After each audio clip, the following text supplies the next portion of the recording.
जय श्रीमन नारायण। ए पर जे टिप्पणी हम करे जा रहल बा रामानुजदास श्रीमान गट्टू वेणुगोपाल स्वामी जी के द्वारा दिहल गयल बा। अध्याय 4 ज्ञान योग श्लोक 31।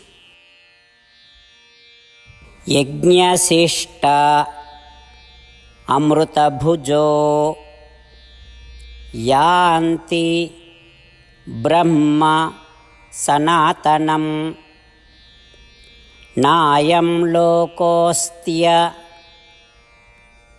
यज्ञस्य कुतोऽन्यः कुरु सत्तमा। ओम।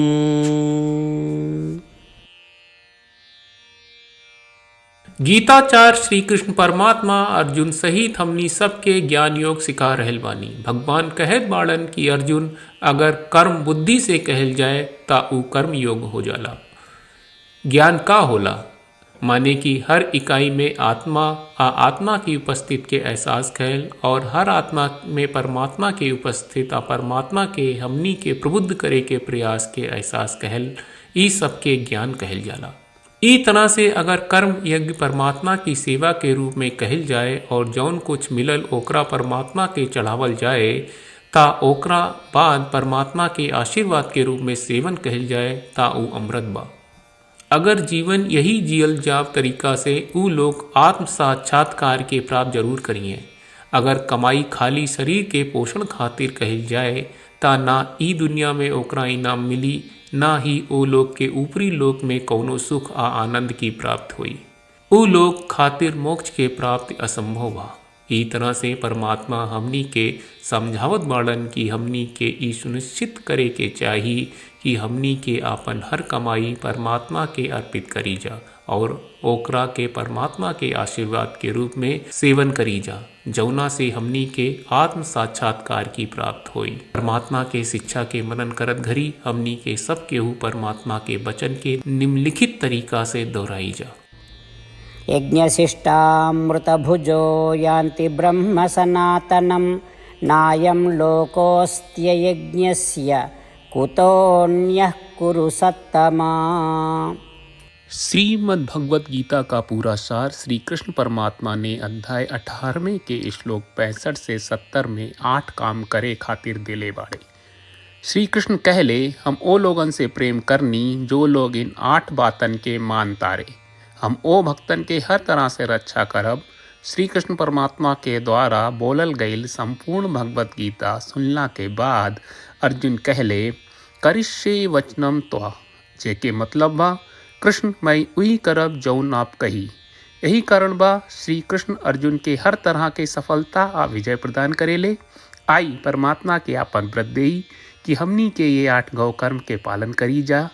ई वचन परमात्मा के देवे से बड़न कौनो पूजा तपस्या यज्ञ नहीं। हम 8 प्रण कहब जौन हमनी के करे के चाहिए। आप सब कृपया इन्हन के आपन दिमाग और दिल में सोची। श्री कृष्ण के आपन वचन देवे के ई तरीका में हमनी सबकी कल्पना करे के चाहिए कि श्री कृष्ण का चेहरा खुशी से चमकत बा और खुशी के एहसास करत बा। जय श्रीमन नारायण। यहाँ हमनी के 8 वादा बा। हमनी के पहला वादा, हे श्रीमन नारायण आपका निर्देश के मुताबिक हम हमेशा तोहार ध्यान करब और तोहार बारे में सोचब।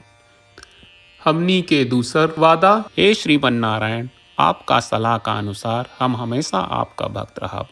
हमनी के तीसर वादा, हे श्रीमन नारायण हम आपन सब काम तोहरा सेवा के रूप में और तोहरा संतुष्टि खातिर करब। हमनी के चौथा वादा, हे श्रीमन नारायण जैस की आप माने के कहले रहलू हमरा बहुत विश्वास बा कि हम आपके होई और हम हमेशा आपन दोनों हाथ जोड़ के आपके नमस्कार करब और आपकी पूजा करब। हमनी के पांचवा वादा, हे श्रीमन नारायण हमरा के तोरा बात माम एकम शरणम ब्रज 1866 याद कहले, जहाँ आप हमरा के आपन का अर्पित करे का कहा। श्रीमन नारायण मैं हमेशा तोहरे शरण में रहब। हमनी के छठवां वादा, हे श्रीमन नारायण हमरा के तोहरा बात माँ सुचहा 1866 याद कहले कि आप हमनी के शोक ना करे का आश्वासन दे रहे बड़े, हम अब और शोक ना करब। हमनी के 7वां वादा, हे श्रीमन नारायण आपने हमरा खातिर श्रीमद् भगवत गीता के वितरण करके हम सब के कृपा कहले और आशीर्वाद दहले बा। हम वादा करत बानी कि रोजाना कम से कम एक श्लोक पढ़ब या सुनब। हमनी के 8वां वादा।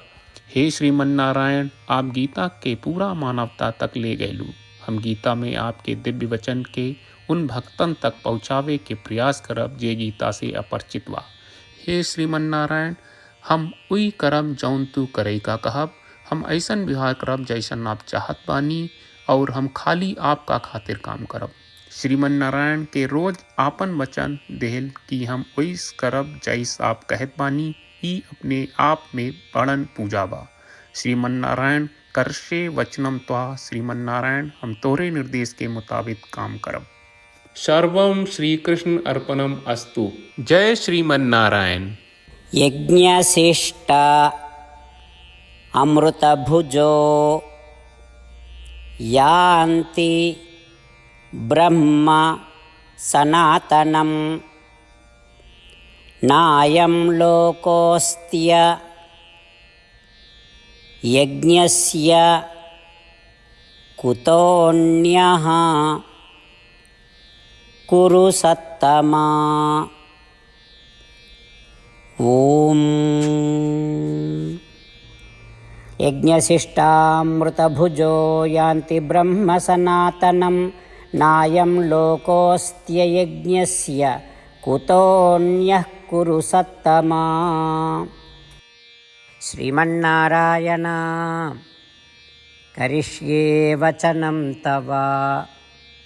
सर्वं श्रीकृष्णार्पणमस्तु। जय श्रीमन्नारायण। जय श्रीमन नारायण।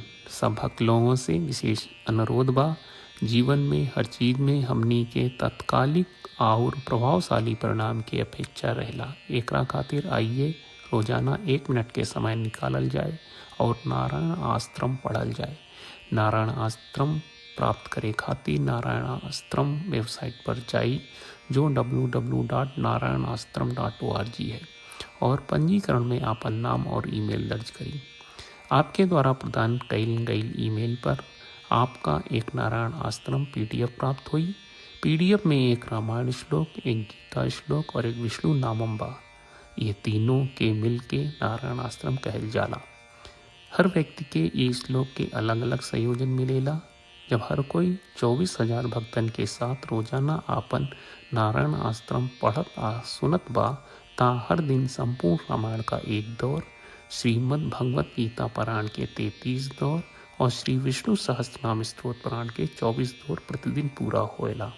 ये एक बहुत ही उल्लेखनीय और विलक्षण परिणाम बा, जौन हर एक दिन ऐस करे से निकलेला। ये कारण बा कि आप और आपके परिवार के सदस्य तुरते जाके आपन नारायण आश्रम प्राप्त करी। जय श्रीमन नारायण।